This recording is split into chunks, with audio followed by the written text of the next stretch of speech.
This is the definition of redneck Kevin.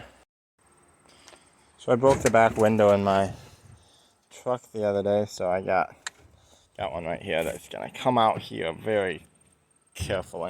So we've got these two corners out. You can't really see it, but yeah, I mean you can see it. They popped out quite a bit. So then I was just kind of peeling it back like so, while my wife was pushing from the inside. I know I'm a redneck and I have a wife. It's amazing. So been working it back and forth. Pop it out.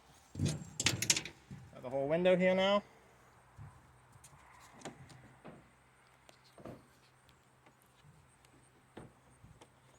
And I'm just gonna